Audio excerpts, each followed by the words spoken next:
mee, ja. Nee, want dit is niet normaal. En soms, je bent wel te goed en ik weet niet wat je doet. En ongeacht hoe groot het probleem, schat jij. Ja, jij. En ongeacht hoe groot het probleem, schat jij. Dankjewel.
Ik sta hier naast Caitlin, Kat en Mo. Samen vormen ze Blue Eye.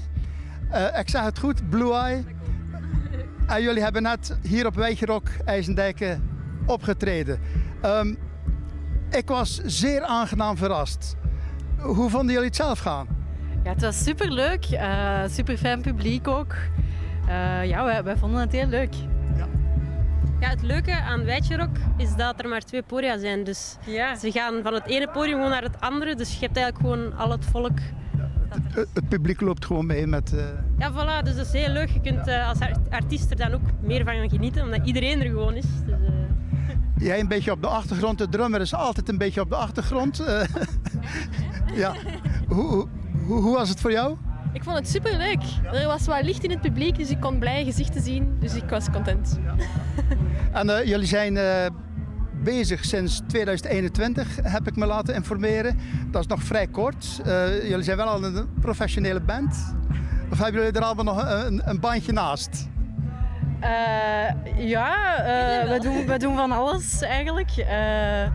Ja, het is bij Kat is Kat heeft nog een job. Ja. ik speel nog in wat andere groepjes. Ja. Mo heeft ook een job, ik werk ook nog. Ja. Maar dat gaat binnenkort, als deze reportage op tv geweest is, gaat dat veranderen natuurlijk. Dankjewel. Hoe zouden jullie muziek zelf omschrijven? Goh, het is moeilijk om het in een hokje te steken, maar ik denk meteen aan Americana, folk, country, een blend van die genres. en indie rock. Ja. Indie rock. Ja. Dat is een heleboel. Ik denk dat het aan tijd wordt dat jullie voor al die genres samen die jullie op één hoop gooien een nieuwe naam bedenken. Ah ja. Indame rock. Polka. Blue Eye. Het is gewoon Blue Eye. En als binnenkort een bandje zegt ik speel Blue Eye, dan weten we waar het vandaan komt. Als ze refereren naar ons, dan hebben we onze job goed gedaan. Juist. En wat is het volgende project? Wat is het volgende optreden? Dat is een ander festival? Volgende week zeker? We gaan nog op Midzomer Leuven spelen volgend weekend. En alles daarna weet ik niet goed, daarvoor moeten de mensen online gaan kijken. Dat moet je zelf nog even opzoeken. En ja, we zijn bezig met ons tweede album. Volop mee bezig. Super spannend, we gaan bijna opnemen. Een tweede album komt eraan. Het eerste album, hoe heet het? Save it for later. Save it for later. Dat kunnen we al volop vinden. Dat kunnen we ook al in de media vinden. Kunnen we ook al op CD, LP misschien zelfs. Ja. Want dat is natuurlijk de hype tegenwoordig. Alles wat serieus genomen moet worden, moet op LP. Ja, we hebben ze bij ook, hè. Wat zeg je? We hebben ze bij. Jullie hebben ze bij je zelfs. Nou, dan wil ik er alvast een bestellen, maar dan wil ik wel de handtekeningen van jullie erbij natuurlijk. Dat kan zeker. Ja. Dan ga ik binnenkort jullie LP beluisteren. Dankjewel voor dit gesprek.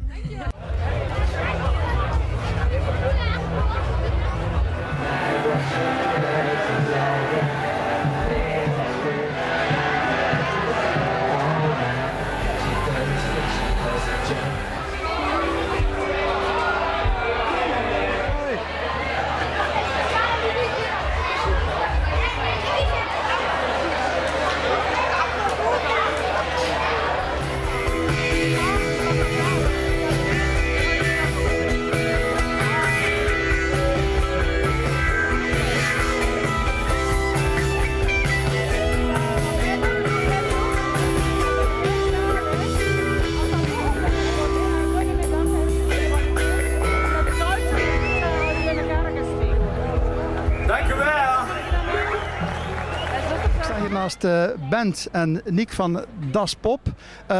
Das Pop, eigenlijk een tijdje terug was het Waspop, want jullie hebben een tijd lang niet opgetreden. Daar leek het even op, ja.